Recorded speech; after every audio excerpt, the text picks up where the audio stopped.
Tamil tech today channel பார்வையாளர்களுக்கு வணக்கம்.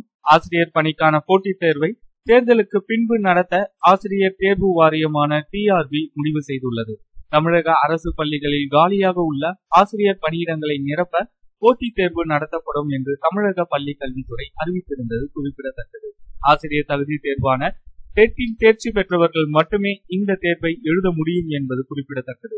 இந்த நிலையில் சென்னை உயர் நீதிமன்ற உத்தரவின்படி அரசு பள்ளிகளில் காலியாக உள்ள பின்னடைவு ஆசிரியர் பணியிடங்களை நிரப்ப TRB 2 வாரங்களுக்கு முன்பு அறிக்கை வெளியிட்டது. பட்டதாரி ஆசிரியர், இடைநிலை ஆசிரியர் மற்றும் கல்லூரி ஆசிரியர்கள் பணியில் 148 காலி பணியிடங்கள் நிரப்ப உள்ளன. இவற்றில் பட்டதாரி ஆசிரியர் மற்றும் இடைநிலை ஆசிரியர் பணிக்கு மட்டும் போட்டித் தேர்வுகள் நடத்தப்படும். இதற்கான அறிவிப்பு விரைவில் வெளியாகும் என்று TRB அறிவித்திருந்தது. ஆனால் லோக்சபா தேர்தல் நெருங்கிவிட்டதால் தற்போதைய நிலையில் போட்டித் தேர்வை நடத்த வேண்டாம் என்று TRB முடிவெடுத்துள்ளது.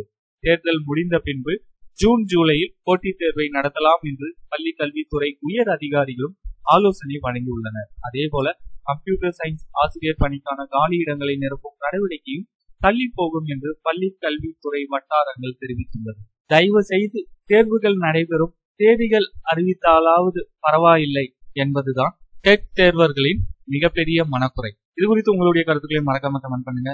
சேனல் உபயோகமா இருந்தா சப்ஸ்கிரைப் பண்ணுங்க. நன்றி.